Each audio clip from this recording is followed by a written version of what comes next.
நண்பர் அனைவருக்கும் வணக்கம். Welcome to UPSC Tamil.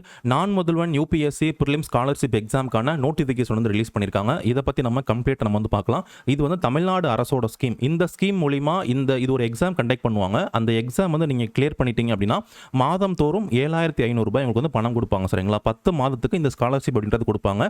இது எதுக்கு அப்படின்னா யார் யாரெல்லாம் யூபிஎஸ்சி எக்ஸாமுக்கு படிக்கிறாங்களோ 2026 யூபிஎஸ்சி எக்ஸாம் எழுதுறாங்களோ அவங்களுக்காக என்ன பண்ணுறாங்க, ஒரு ஸ்காலர்ஷிப் மாதிரி கவர்மெண்ட் வந்து கொடுக்குறாங்க. சரிங்களா? ஒன்று நீங்கள் இந்த ஸ்காலர்ஷிப் அமௌண்ட் வாங்கிக்கலாம். இன்னொன்று கட்டணம் இல்லாத பயிற்சியுமே கூட என்ன பண்ணிக்க முடியும், மதுரை, அதுக்கடுத்து சென்னை, கோயம்புத்தூர் இந்த பிளேசஸில் உங்களால் வந்து அவைல் பண்ணிக்க முடியும். சரிங்களா? அதுதான் இந்த ஸ்கீமு. இந்த ஸ்கீம் பற்றி நம்ம வந்து பார்க்கலாம். யூபிஎஸ்சி எக்ஸாமில் அதிகமான தமிழ்நாடு மாணவர்கள் போகணும் அப்படின்றதுனால தமிழ்நாடு கவர்மெண்ட் கொண்டு வந்த ஸ்கீம் தான் இது. ஓகேங்களா? இந்த ஸ்கீம் பற்றி நம்ம வந்து பார்க்கலாம். ஸோ நம்ம சொன்னபடி தமிழ்நாடு மாநிலத்தை சேர்ந்த மாணவர்கள் நிறைய பேர் இந்த யூபிஎஸ்சி எக்ஸாம் கிளியர் பண்ணணும், அவங்களுக்கு நம்ம ஹெல்ப் பண்ணணும்னு சொல்லிட்டு என்ன பண்ணியிருக்காங்க, தமிழ்நாடு அரசு இந்த ஸ்கீம் வந்து கொண்டு வந்திருக்காங்க. நான் முதல்வன் யூபிஎஸ்சி ப்ரிலிம்ஸ் ஸ்காலர்ஷிப் எக்ஸாம். ஓகேங்களா? இது வந்து ஒரு எக்ஸாம் வைப்பாங்க. அந்த எக்ஸாம் நீங்கள் கிளியர் பண்ணிட்டீங்க அப்படின்னா கிளியர் பண்ணக்கூடிய 1000 மாணவர்களுக்கு என்ன பண்ணுவாங்க அப்படின்னா வந்து மாதம் தோறும் 7,500 ரூபாய். சரிங்களா? 10 மாதங்களுக்கு என்ன பண்ணுவாங்க, அவங்களுக்கு அந்த ஸ்காலர்ஷிப் அப்படின்றது கொடுப்பாங்க. ஓகே, இந்த எக்ஸாம் நீங்கள் பாஸ் பண்ணிட்டீங்கன்னா அதுக்கடுத்து இந்த ஸ்காலர்ஷிப் மட்டும் நீங்கள் வாங்கிக்கலாம். டோட்டலாக ஒரு மாதத்துக்கு 7,500 ரூபாயா, மொத்தமாக உங்களுக்கு 75,000 ரூபாய் என்ன பண்ணுவாங்க, ஸ்காலர்ஷிப் வந்து கொடுப்பாங்க. 10 மாதங்களுக்கு தொடர்ந்து கொடுப்பாங்க. இது அவைல் பண்ணிக்கலாம். இன்னொன்று உங்களுக்கு வந்து கட்டணம் இல்லாத பயிற்சியும் என்ன பண்ணிக்க முடியும், சென்னை, கோயம்புத்தூர், மதுரை இந்த 3 இடங்கள் என்ன பண்ணிக்க முடியும். இந்த தேர்வு நீங்கள் கிளியர் பண்ணுறது மூலமா ப்ரிலிம்ஸ் எக்ஸாமுக்கான கோச்சிங்குமே கொடுப்பாங்க. 2026 நீங்கள் யூபிஎஸ்சி எக்ஸாம் எழுதணும்னு இருக்கீங்க அப்படின்னா உங்களுக்கான கோச்சிங்குமே என்ன பண்ணுவாங்க, இவங்க வந்து கட்டணம் இல்லாமல் வந்து கொடுப்பாங்க. சரிங்களா? இதுதான் இந்த ஸ்கீம். இதுதான் இந்த ஸ்கீமோட பேசிக்ஸ். அதுக்கடுத்து இம்பார்ட்டன்ட் டேட்ஸ்லாம் நம்ம வந்து பார்க்கலாம். முக்கியமான நாட்கள் நம்ம வந்து பார்ப்போம். நோட்டிஃபிகேஷன் என்னைக்கு விட்டுருக்காங்க அப்படின்னா வந்து 26/6/2025 இந்த டேட்டில் தான் இந்த அறிவிப்பு வந்து வெளியிட்டாங்க. ஓகேங்களா? அப்போது இந்த அறிவிப்பு வெளியிட்ட நாளில் இருந்து இந்த 10/7/2025 இந்த 15 நாட்கள் நீங்கள் என்ன பண்ணிக்க முடியும்னா இந்த எக்ஸாமுக்கு நீங்கள் வந்து அப்ளை பண்ண முடியும். இந்த 15 டேஸ் டைம்க்குள்ள நீங்கள் என்ன பண்ணிடணும், இந்த எக்ஸாமுக்கு நீங்கள் வந்து அப்ளை பண்ணிடணும். இந்த எக்ஸாமுக்கு நீங்கள் அப்ளை பண்ணால் எக்ஸாம் எழுத முடியும் இல்லையா? ஸோ ஃபஸ்ட்டு பண்ண வேண்டிய வேலை வந்து அப்ளை பண்ணிடுங்க. ஓகே, இந்த 15 டேஸ்க்குள்ள நீங்கள் 10/7/2025 ஜூலை 10க்குள்ள என்ன பண்ணிடுங்க, நீங்கள் அந்த எக்ஸாமுக்கு நீங்கள் அப்ளை பண்ணிடுங்க. அதுக்கடுத்து ஹால் டிக்கெட் வந்து ஜூலை 3rd வீக்கில் வரும் அப்படின்னு சொல்லியிருக்காங்க.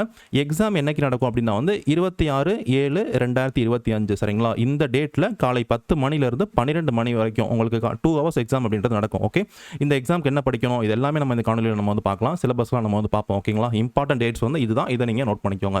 இந்த ஸ்கீமோட இம்பார்ட்டன்ட் பெனிஃபிட்ஸ் அப்படின்னு பார்க்குறப்ப இதுதான். நம்ம சொன்னபடி மாதம் தோறும் 7,500 ரூபாய் பணம் கொடுப்பாங்க. 10 மாதங்களுக்கு இந்த ஸ்காலர்ஷிப் அப்படின்றத கவர்மெண்ட் வந்து கொடுப்பாங்க. சரிங்களா? அதே மாதிரி கட்டணம் இல்லாத பயிற்சி உங்களால் என்ன பண்ணிக்க முடியும், எடுத்துக்க முடியும். சென்னையில் 325 பேருக்கு என்ன பண்ணுறாங்க, கட்டணம் இல்லாத பயிற்சி வந்து கொடுக்குறாங்க. இதில் முழு நேரம் நான் வந்து அங்கேயே தங்கி படிக்கிறேன். ஹாஸ்டல் ஃபெசிலிட்டியுமே வந்து கட்டணம் இல்லாத பயிற்சி, கட்டணம் இல்லாத ஹாஸ்டலுக்கும் கட்டணம் கிடையாது. உங்களுக்கு உணவுமே கட்டணம் இல்லாமல் தான் அரசு வந்து கொடுக்குறாங்க. ஸோ 225 பேர் பார்த்தீங்க அப்படின்னா வந்து ஃபுல் டைம் அங்கேயே வந்து ஸ்டே பண்ணி படிக்கிற மாதிரி ஹாஸ்டல் ஃபெசிலிட்டியோட வந்து கொடுக்குறாங்க. பார்ட் டைமாக பார்த்தீங்க அப்படின்னா வந்து 100 பேர் கொடுக்குறாங்க. சரிங்களா? சென்னையில் 325 பேருக்கு இந்த பயிற்சி வந்து கொடுப்பாங்க, ப்ரிலிம்ஸ் எக்ஸாமுக்கான பயிற்சி. மதுரை மையத்திலையும் முழு நேர பயிற்சி 100 பேருக்கு வந்து கொடுக்குறாங்க. கோயம்புத்தூர்லையும் 100 பேருக்கு வந்து கொடுக்குறாங்க. டோட்டலாக 525 பேருக்கு என்ன பண்ணுறாங்க, இந்த பயிற்சி கொடுக்குறாங்க. பேலன்ஸ் இருக்கவங்களுக்கு அப்போ 1000 பேர் சொன்னாங்களே டோட்டலாக பேலன்ஸ் இருக்கவங்களுக்கு அந்த அமௌண்ட் மட்டும் என்ன பண்ணிக்கலாம், நீங்கள் வந்து ஸ்காலர்ஷிப் அமௌண்ட் நீங்கள் வாங்கிக்க முடியும். சரிங்களா? அப்போ டோட்டலாக 1000 பேருக்கு வந்து கொடுக்குறாங்க. 1000 பேரில் 525 பேருக்கு மட்டும் பயிற்சி ப்ளஸ் அந்த ஸ்காலர்ஷிப் அமௌண்ட்டே வந்து வாங்கிக்க முடியும். இதுதான் இந்த ஸ்கீமோட இம்பார்ட்டன்ட் பெனிஃபிட்ஸ். நெக்ஸ்ட் இந்த எக்ஸாம் வந்து எப்படி நடக்கும், இந்த எக்ஸாம் அப்படின்னு சொல்கிறோம் இல்லையா, எக்ஸாமில் எத்தனை கேள்வி கேட்பாங்க அதெல்லாம் நம்ம வந்து பார்க்கலாம். இந்த எக்ஸாம் வந்து என்ன மாதிரி நடக்கும் அப்படின்னா வந்து அப்ஜெக்டிவ் டைப்பில் தான் நடக்கும். சரிங்களா? OMR பேஸ் பண்ணி தான் நடக்கும். உங்களுக்கு எக்ஸாம் ஹாலில் ஒரு கேள்வித்தாள் கொடுப்பாங்க, ஒரு கொஸ்டின் பேப்பர் வந்து கொடுப்பாங்க. அதே மாதிரி ஒரு OMR ஷீட்டுமே வந்து கொடுப்பாங்க. சரிங்களா? நீங்கள் அந்த கேள்விகளை படிச்சுட்டு அந்த OMR ஷீட்டில் வந்து நீங்கள் என்ன பண்ணுற மாதிரி இருக்கும், ஆன்சர் நீங்கள் வந்து குறிக்கிற மாதிரி வந்து இருக்கும். ஓகே, ஸோ இது வந்து OMR பேஸ்டு தான் இந்த எக்ஸாம் அப்படின்றது இருக்கும். உங்களுக்கு கேள்விகள் எப்படி இருக்கும் அப்படின்னா வந்து உங்களுக்கு ஒரு கேள்வி இருக்கும், கீழே வந்து 4 ஆப்ஷன்ஸ் இருக்கும். இதில் எது சரியான ஆப்ஷன் அப்படின்ட்டு நீங்கள் சூஸ் பண்ணுற மாதிரி வந்து இருக்கும். ஓகே, அப்போ அந்த கொள்குறி வகைகள் வினாக்கள் அப்படின்னு சொல்லக்கூடிய MCQ டைப்பில் தான் உங்களுக்கு கொஸ்டின்ஸ் அப்படின்றது இருக்கும். சரிங்களா? மொத்தமாக நம்மளுக்கு எத்தனை கேள்விகள் கேட்பாங்க இந்த எக்ஸாமில் அப்படின்னா வந்து 100 கேள்விகள் கேட்பாங்க. அதாவது தேர்வு வந்து 2 மணி நேரம் தான். ஓகேங்களா? 2 hours தான் இந்த எக்ஸாம் நடக்கும். இந்த 2 ஹவர்ஸில் நீங்கள் என்ன பண்ணணும், 100 கேள்விகளுக்கு நீங்கள் வந்து ஆன்சர் பண்ணுற மாதிரி வந்து இருக்கும். ஓகே, அந்த 100 கேள்விகளும் என்னென்ன தலைப்புகள்லேருந்து கேள்வி கேட்பாங்க, என்னென்ன சப்ஜெக்ட் அப்படின்னு பார்த்தீங்கன்னா 90 கேள்விகள் நமக்கு ஜென்ரல் ஸ்டடீஸ்ன்னு சொல்லக்கூடிய இந்த பாடத்துலேருந்து கேள்வி கேட்பாங்க. சரிங்களா? ஜென்ரல் ஸ்டடீஸ் அப்படின்னா வந்து அந்த பொதுவாக ஹிஸ்ட்ரி, பாலிட்டி, ஜியோகிராஃபி, என்விரான்மெண்ட் அந்த மாதிரி இருக்கு இல்லைங்களா, அந்த பொது அறிவு பாடங்கள்லேருந்து நமக்கு 90 கேள்விகள் கேட்பாங்க. 10 கேள்விகள் பார்த்தீங்க அப்படின்னா வந்து நமக்கு ரீசனிங், அதுக்கு அடுத்து வந்து ஆப்டிடியூட், அதாவது நம்ம கணிதம் சார்ந்த கேள்விகளாக வந்து இருக்கும். அப்போ 90 கேள்விகள் நமக்கு ஜென்ரல் ஸ்டடீஸ்லேருந்து கேட்குறாங்க. 10 கேள்விகள் பார்த்தீங்க அப்படின்னா வந்து சிசாட்லேருந்து கேட்பாங்க. ஓகே, இதுதான் மொத்த கேள்வி கேட்கக்கூடிய இதுக்கான என்னென்ன டாபிக்ன்றது நம்ம அடுத்து நம்ம வந்து பார்ப்போம். அப்போ ஒரு கேள்விக்கு 100 கேள்விகள் கேட்குறாங்களா, ஒரு கேள்விக்கு பார்த்தீங்க அப்படின்னா வந்து 2 மதிப்பெண்கள், டோட்டலாக 200 மதிப்பெண்களை கொண்டது இந்த தேர்வு. 2 மணி நேரம் வந்து தேர்வு வந்து நடக்கும். சரிங்களா? இந்த தேர்வில் நெகட்டிவ் மார்க்குமே வந்து இருக்குது. ஓகே, ஒரு கேள்வி இருக்குது அப்படின்னு வச்சுக்கோங்களேன். இப்போ ஒரு கேள்வி கேட்டிருக்காங்க, கீழே 4 ஆப்ஷன் இருக்கும்.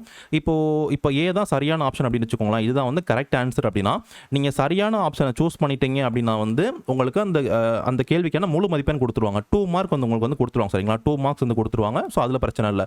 சப்போஸ் நீங்கள் தவறான ஆன்சரை நீங்கள் சூஸ் பண்ணிட்டீங்கன்னா, சப்போஸ் பி, சி, டி இதை நீங்கள் சூஸ் பண்ணிட்டீங்க அப்படின்னா வந்து உங்களுக்கு 1/3 மார்க் என்ன பண்ணிடுவாங்க அப்படின்னா வந்து மைனஸ் பண்ணிடுவாங்க. ஓகே, ஸோ சரியான கேள்விக்கு வந்து 2 மதிப்பெண் அப்படின்னா ஒவ்வொரு நீங்கள் தவறாக அளிக்கக்கூடிய கேள்விகளுக்கும் என்ன பண்ணிடுவாங்க, மைனஸ் 0.66 மதிப்பெண்கள் என்ன பண்ணிடுவாங்க, மைனஸ் பண்ணிடுவாங்க. சரிங்களா?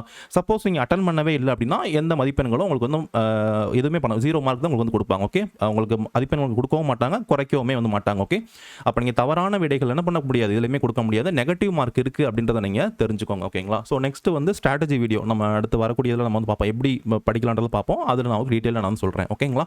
அப்போ இதுதான் பேசிக்ஸ், இந்த எக்ஸாம் எப்படி நடக்கும் அப்படின்றது. அதுக்கடுத்து சிலபஸ் நம்ம வந்து 90 கேள்விகள் உங்களுக்கு இந்த பாடத்துலேருந்து கேட்பாங்க. மொத்தம் 100 கேள்விகளா, 90 கேள்விகள் இந்த ஜெனரல் ஸ்டடீஸ்லேருந்து கேட்பாங்க. ஓகே, 10 கேள்விகள் இந்த சிசாட்லேருந்து கேட்கறதா சொல்லியிருக்காங்க. அப்போ 90 கேள்விகள் எந்தெந்த பாடத்துலேருந்து கேட்பாங்க, கரண்ட் அஃபேர்ஸ், அதாவது current events of national and international importance, நடப்பு நிகழ்வுகள், கரண்ட் அஃபேர்ஸ்லேருந்து நமக்கு கேள்விகள் உங்களுக்கு வந்து கேட்பாங்க. ஓகேங்களா? அதுக்கடுத்து ஹிஸ்ட்ரி, இந்தியாவினுடைய வரலாறு, ancient history, medieval history, modern history, இதுலேருந்துலாம் நமக்கு கேள்வி கேட்பாங்க. அதுக்கடுத்து இந்தியன் நேஷனல் மூமெண்ட், இந்திய தேசிய இயக்கம்னு சொல்லுவோம், அதுலேருந்து நமக்கு கேள்வி கேட்பாங்க. அதுக்கடுத்து ஜியோகிராஃபி, இந்திய புவியியல், உலக புவியிலிருந்து கேள்வி கேட்பாங்க. பாலிட்டி, இந்திய அரசியலமைப்பு சார்ந்த கேள்விகள் வந்து கேட்பாங்க. எக்கனாமிக்ஸ், பொருளாதாரம் சார்ந்த கேள்விகள் நமக்கு வந்து கேட்பாங்க. ஓகேங்களா? அது சார்ந்த கேள்விகள் வந்து கேட்பாங்க. அதுக்கடுத்து என்விரான்மெண்ட், அதாவது சுற்றுச்சூழல், சூழலியல் சார்ந்த கேள்விகள், உயிர் பன்முகத்தன்மைன்னு சொல்லக்கூடிய பயோடைவர்சிட்டி சார்ந்த கேள்விகள், கிளைமேட் சேஞ்ச், சுற்றுச்சூழல் மாற்றம் சம்பந்தமான கேள்விகள்லாம் நமக்கு என்ன பண்ணுவாங்க, கேட்பாங்க. ஓகேங்களா? அதுக்கடுத்து பொது அறிவியல் வந்து நம்ம கேள்வி கேட்பாங்க. அதாவது prelims exam, UPSC civil service prelims எக்ஸாமுக்கு என்ன சிலபஸோ அதே ஜிஎஸோட சிலபஸ் தான் இங்கே வந்து இருக்குது. சரிங்களா? ஸோ அதுதான் இருக்குது. ஆனால் யூபிஎஸ்சி அளவுக்கு இது வந்து டஃப்பாக இருக்க வாய்ப்பு இல்லை, அந்த அளவுக்கு வந்து இருக்காது. ஏன்னா இது யூபிஎஸ்சி கோச்சிங்கான ஒரு என்ட்ரன்ஸ் எக்ஸாம் தானே, அதனால் அந்த அளவுக்கு கடினமாலாம் வந்து இருக்க வாய்ப்பு இல்லை. நீங்கள் வரக்கூடிய நாட்களில் ஒரு சரியான திட்டமிடலோட ஒரு பேசிக்ஸ் புக்ஸ் வச்சு படித்தாவே என்ன பண்ண முடியும், இந்த எக்ஸாம் கிளியர் பண்ண முடியும். இந்த 30 நாட்களை நம்ம எப்படி நம்ம எஃபெக்டிவாக யூஸ் பண்ணலாம்னு சொல்லிட்டு நான் இன்னொரு வீடியோ நான் வந்து போஸ்ட் பண்ணுறேன். அதில் நீங்கள் வந்து பாருங்கள். அந்த வீடியோ போஸ்ட் ஆயிடுச்சுன்னா லிங்க் வந்து உங்களுக்கு டிஸ்கிரிப்ஷனில் இருக்கும், இல்லை ஃபஸ்ட் கமெண்ட்டில் இருக்கும், நீங்கள் செக் பண்ணி பாருங்கள். சரிங்களா? அதுக்கடுத்து சிசாட் பொறுத்த வரைக்கும் நமக்கு பேசிக்காக இது அப்படியே சுருக்கணும் அப்படின்னா வந்து 2 டாபிக் தான். ஒன்று பார்த்தோம் அப்படின்னா வந்து ரீசனிங். ஓகேங்களா? ரீசனிங்லேருந்து கேள்வி கேட்பாங்க. இன்னொன்று குவான்ஸ்லேருந்து உங்களுக்கு வந்து ஆப்டிடியூட்லேருந்து உங்களுக்கு என்ன பண்ணுவாங்க, கேள்வி வந்து கேட்பாங்க. ஓகேங்களா? அப்போது இதிலேருந்து 90 கேள்விகளும், ஜெனரல் ஸ்டடீஸ்லேருந்து 90 கேள்விகளும், இந்த ரீசனிங் ஆப்டிடியூட்லேருந்து 10 கேள்விகளும் உங்களுக்கு கேட்பாங்க. மொத்தமாக 100 கேள்விகள் தான் இந்த எக்ஸாம்லேருந்து கேட்பாங்க. தயார் பண்ணுறது ரொம்ப கடினமாக சொல்ல முடியாது. இது ஒரு குறிப்பிட்ட நாட்கள் நீங்கள் வந்து ஒரு ஃபுல் டைமாக நீங்கள் படிச்சிங்க அப்படின்னா கிளியர் பண்ணுறதுக்கான வாய்ப்புகள் வந்து அதிகமாகவே வந்து இருக்குது. ஓகே, அதை பற்றி நம்ம பார்ப்போம். அதுக்கடுத்து இந்த 1000 பேருக்கு வந்து இந்த இது கொடுக்குறாங்க இல்லைங்களா, அந்த ஸ்காலர்ஷிப்லாம் கொடுக்குறாங்களா, இது எதை பேஸ் பண்ணி கொடுக்குறாங்க அப்படின்னா வந்து தமிழ்நாடு ரிசர்வேஷன் பாலிசி இருக்குது, அதை பேஸ் பண்ணி தான் வந்து கொடுப்பாங்க. மொத்தமாக பார்த்தீங்க அப்படின்னா பிசி 265 மாணவர்கள், அதுக்கடுத்து பிசிஎம் 35 மாணவர்கள், அதுக்கடுத்து பார்த்தோம் அப்படின்னா வந்து எம்பிசி, டிஎன்சி, அதுக்கடுத்து எஸ்சி கேட்டகரி, எஸ்சிஏ கேட்டகரி, அதுக்கடுத்து எஸ்டி கேட்டகரி, அதுக்கடுத்து ஜென்ரல் கேட்டகரி அப்படின்னு சொல்லிட்டு என்ன பண்ணுவாங்க, மொத்தமாக 1000 பேருக்கு அந்த ரிசர்வேஷன் அடிப்படையில் வந்து இந்த இது வந்து பிரிப்பாங்க. ஓகேங்களா? அதே மாதிரி உங்களுக்கு மாற்றுத்திறனாளி மாணவர்களுக்கும் இதில் வந்து இடஒதுக்கீடு வந்து இருக்குது, 4% இருக்கு இல்லையா, ஸோ அந்த இடஒதுக்கீடு அதுவுமே வந்து அமலாகும் அப்படின்னு சொல்லியிருக்காங்க. இந்த எக்ஸாம் அப்ளை பண்ணணும் அப்படின்னா வந்து என்ன கல்வி தகுதி இருக்கணும் அப்படின்னா நீங்கள் வந்து ஒரு டிகிரி படிச்சிருக்கணும். ஓகே, ஸோ ஒரு டிகிரி படிச்சிருந்தா போதும் நீங்கள் இந்த எக்ஸாமுக்கு நீங்கள் வந்து அப்ளை பண்ண முடியும். அதாவது 2026 UPSC civil service prelims exam எழுத நீங்கள் வந்து எலிஜிபிலிட்டியாக இருக்கணும். ஓகேங்களா? அதுதான் சிம்பிளாக சொல்ல போனோம். அதுக்கடுத்து பார்த்தோம் அப்படின்னா வந்து வயது வரம்பு. அப்போ எஜுகேஷனல் குவாலிஃபிகேஷன் பார்த்துட்டோம், நீங்கள் டிகிரி படிச்சிருக்கணும். வயது வரம்பு, ஏஜ் லிமிட் அப்படின்னு பார்க்குறப்ப உங்களுக்கு வந்து குறைந்தபட்சம் வந்து பார்த்தீங்க அப்படின்னா வந்து 21 வயது ஆயிருக்கணும். என்னைக்கு அப்படின்னா 1/8/2026. சரிங்களா? இந்த நாளில், ஓகேங்களா, இந்த நாளில் உங்களுக்கு 21 வயது வந்து ஆயிருக்கணும். அப்படி 21 வயது இந்த டேட்டில் இருந்துச்சு அப்படின்னா நீங்கள் இந்த எக்ஸாமுக்கு வந்து எலிஜிபிள் தான். சரிங்களா? அதே மாதிரி இது வந்து மினிமம் ஏஜ். அதே மாதிரி மேக்ஸிமம் ஏஜ் அப்படின்னு பார்க்குறப்ப இங்கே டேட்டுமே கொடுத்துருக்காங்க, அதை பார்த்துக்கோங்க. மேக்ஸிமம் ஏஜ் அப்படின்னு பார்க்குறப்ப ஆதி திராவிடர் பழங்குடியினர், நீங்கள் வந்து எஸ்சி எஸ்டி மாணவர்களாக இருந்தீங்க அப்படின்னா வந்து 37 வயது வரைக்கும் என்ன பண்ணிக்கலாம், இந்த எக்ஸாம் எழுத முடியும் இல்லையா? ஸோ அந்த யூபிஎஸ்சிக்கு என்ன எலிஜிபிலிட்டி அதே எலிஜிபிலிட்டி தான் நீங்கள் வந்து எக்ஸாம் எழுத முடியும். மாற்றுத்திறனாளி மாணவர்களுக்கு பார்த்தீங்க அப்படின்னா வந்து இன்னமே உங்களுக்கு என்ன உங்கள் கேட்டகரி வைஸ் என்ன உங்களுக்கு ரிசர்வேஷன் இருக்கோ அதில் வந்து 10 ஆண்டுகள் தளர்வு இருக்குது, அதுதான் இங்கே கொடுத்துருக்காங்க. 42 இயர்ஸ் வந்து கொடுத்துருக்காங்க. அதே மாதிரி நீங்கள் வந்து பிசி கேட்டகரி மாணவர்கள், அதுக்கு அடுத்து எம்பிசி கேட்டகரி, பிசிஎம், ஸோ அவங்களாம் இருந்து, அதாவது ஓபிசி கேட்டகரியாக இருந்தீங்க அப்படின்னா 35 வயது வரைக்கும் என்ன பண்ண முடியும், இந்த எக்ஸாம் வந்து நீங்கள் எழுத முடியும். யூபிஎஸ்சிக்கு என்னவோ அதே தான். ஜென்ரல் கேட்டகரி மாணவர்கள் பார்த்தீங்க அப்படின்னா வந்து 32 வயது வரைக்கும் இந்த எக்ஸாமுக்கு நீங்கள் வந்து எழுத முடியும். சரிங்களா, மேக்ஸிமம் ஏஜ். யூபிஎஸ்சி அதாவது 2026 யூபிஎஸ்சி சிவில் சர்வீஸ் எக்ஸாமுக்கு நீங்கள் வந்து எலிஜிபிள் அப்படின்னா இந்த நான்-முதல்வன் பிலிம் ஸ்காலர்ஷிப் எக்ஸாமுக்கும் நீங்கள் வந்து எலிஜிபிள் தான். சரிங்களா, அதுதான். அதுக்கடுத்து நுழைவுத் தேர்வு மையங்கள். இந்த ஸ்காலர்ஷிப் எக்ஸாம் வந்து எங்கே நடக்கும் அப்படின்னா தமிழ்நாட்டுக்கு கூடிய 38 மாவட்டங்கள்லையுமே வந்து நடக்கும். உங்களுக்கு நீங்கள் அப்ளை பண்ணுறப்ப அதில் மாவட்டம் வந்து நீங்கள் எந்த மாவட்டம் செலக்ட் பண்ணுறீங்களோ அந்த மாவட்டங்களில் என்ன பண்ண முடியும், உங்களால் வந்து எக்ஸாம் நீங்கள் வந்து எழுத முடியும். சரிங்களா, அதுக்கடுத்து எக்ஸாம் நீங்கள் வந்துட்டு போகிறது உங்களுடைய சொந்த செலவுன்னு சொல்லியிருக்காங்க. இவங்க எந்த அமௌண்ட்டும் கொடுக்க மாட்டோம் அப்படின்றத சொல்லியிருக்காங்க. சரிங்களா, அந்த பிலிம்ஸ் எக்ஸாமுக்கு வந்துட்டு போகிறது மட்டும். அதுக்கடுத்து விண்ணப்பிக்கும் நடைமுறை. நீங்கள் வந்து எப்படி அப்ளை பண்ணணும் அப்படின்னா வந்து இந்த வெப்சைட் தான் நீங்கள் வந்து போகணும். portal.nanmudalvan.tn.gov.in இந்த வெப்சைட் நீங்கள் nanmudalvan.tn.gov.in இந்த வெப்சைட் நீங்கள் போனீங்க அப்படின்னா என்ன பண்ணிக்க முடியும், உங்களை அப்ளை பண்ணிக்க முடியும். இதே லிங்க் டிஸ்கிரிப்ஷனில் இருக்கும். அந்த லிங்க்கை நீங்கள் கிளிக் பண்ணிங்கன்னா என்ன பண்ணிக்கலாம், இது நீங்கள் வந்து அப்ளை பண்ணிக்க முடியும். சரிங்களா, அந்த லிங்க்கில் போயிட்டு நீங்கள் உங்கள் மொபைல் நம்பர் கொடுத்து ஒரு ஓடிபி வரும். அந்த ஓடிபி நீங்கள் என்டர் பண்ணிட்டீங்கன்னா பேசிக் டீல்ஸ்லாம் கேட்பாங்க. அந்த டீல்ஸ் நீங்கள் ஃபில் பண்ணிட்டீங்க அப்படின்னா நீங்கள் வந்து அப்ளை பண்ணிடுங்க. சரிங்களா, அப்ளை பண்ணுற ப்ராசஸ் ரொம்ப சிம்பிள் தான், ஈஸியாக நீங்கள் அப்ளை பண்ணிக்கலாம். ஓகே, அடுத்து பார்த்தோம் அப்படின்னா வந்து முக்கியமான குறிப்பு, இது யாரெல்லாம் அப்ளை பண்ண முடியாது இந்த எக்ஸாமுக்கு அப்படின்னு பார்த்தோம் அப்படின்னா வந்து நீங்கள் மத்திய அரசு பணிகளில் இல்லை மாநில அரசு பணி, ஆல்ரெடி நீங்கள் கவர்மெண்ட் ஜாப்ல இருந்தீங்க அப்படின்னா நீங்கள் வந்து இந்த எக்ஸாமுக்கு வந்து நீங்கள் அப்ளை பண்ண முடியாது. சரிங்களா, அது ஒன்று. இன்னொன்று என்னன்னா, அடுத்த ஆண்டு நடக்கக்கூடிய 2026ஆம் ஆண்டு நடக்கக்கூடிய யூபிஎஸ்சி சிவில் சர்வீஸ் எக்ஸாமுக்கு நீங்கள் கண்டிப்பாக அப்ளை பண்ணணும். அப்ளை பண்ணி அந்த டீட்டெயில்ஸை இவங்க வந்து கேட்பாங்க, அவங்களுக்கு நீங்கள் வந்து கொடுக்கணும். சரிங்களா, சப்போஸ் நீங்கள் 2026 யூபிஎஸ்சி சிவில் சர்வீஸ் எக்ஸாமுக்கு நீங்கள் அப்ளை பண்ணலை அப்படின்னா இந்த ஸ்காலர்ஷிப் அமௌண்ட் என்ன பண்ணிடுவாங்க, நிப்பாட்டிடுவாங்க. சரிங்களா, அதனால் 2026 எக்ஸாமுக்கு நீங்கள் வந்து அப்ளை பண்ணுறவங்களா இருக்கணும். கண்டிப்பாக நீங்கள் அப்ளை பண்ணணும். இன்னொன்று, மத்திய மாநில அரசு பணிகளில் நீங்கள் வந்து இருக்கக்கூடாது. இதுவுமே வந்து முக்கியமான ஒன்று. அதுக்கடுத்து இந்த பயிற்சி, நீங்கள் வந்து பயிற்சி எடுக்கிறீங்க அப்படின்னா வந்து சென்னையில் 225 பேருக்கு பார்த்தீங்க அப்படின்னா முழு நேர பயிற்சி, 100 பேருக்கு வந்து பகுதி நேர பயிற்சி, கோயம்புத்தூர்லையும் 100 பேருக்கு வந்து முழு நேர பயிற்சி, மதுரையிலையும் 100 பேருக்கு முழு நேர பயிற்சி நாங்கள் வந்து கொடுப்போம். டோட்டலாக 525 பேருக்கு வந்து முழு நேர பயிற்சி கொடுப்போம் அப்படின்றது சொல்லியிருக்காங்க. இதையும் நீங்கள் பார்த்துக்கோங்க. அதுக்கடுத்து இன்னொரு ரெஸ்ட்ரிக்ஷன் நீங்கள் பார்த்தீங்க அப்படின்னா இந்த நான்-முதல்வன் யூபிஎஸ்சி ஸ்காலர்ஷிப் எக்ஸாம் பொறுத்த வரைக்கும் ஒரு மாணவர் அவர் என்ன பண்ண முடியும், 2 முறை மட்டும் என்ன பண்ண முடியும், இந்த ஸ்காலர்ஷிப் வந்து வாங்க முடியும் அப்படின்னு சொல்லியிருக்காங்க. சரிங்களா, சப்போஸ் நீங்கள் இதுக்கு முன்னாடி 2 முறை இந்த எக்ஸாம் நடந்திருக்கு, 2023லையும் நடந்திருக்கு, அதே மாதிரி 2024லையுமே நடந்திருக்கு. இந்த 2 ஆண்டுகளுமே நீங்கள் ஸ்காலர்ஷிப் அமௌண்ட் வாங்கிட்டீங்க அப்படின்னா இந்த முறை நீங்கள் என்ன பண்ண முடியாது, ஸ்காலர்ஷிப் அமௌண்ட் நீங்கள் வந்து வாங்க முடியாது. சரிங்களா, ஆனால் பயிற்சி வேணும் அப்படின்னா என்ன பண்ணிக்கலாம், அதுக்கு நீங்கள் வந்து அப்ளை பண்ணலாம். ஏன்னா பயிற்சிக்கும் இதே எக்ஸாம் தான் அப்படின்றதுனால அது வந்து பண்ணிக்கலாம் அப்படின்ற மாதிரி நீங்கள் கொடுத்துருக்காங்க. நீங்கள் செக் பண்ணிக்கோங்க.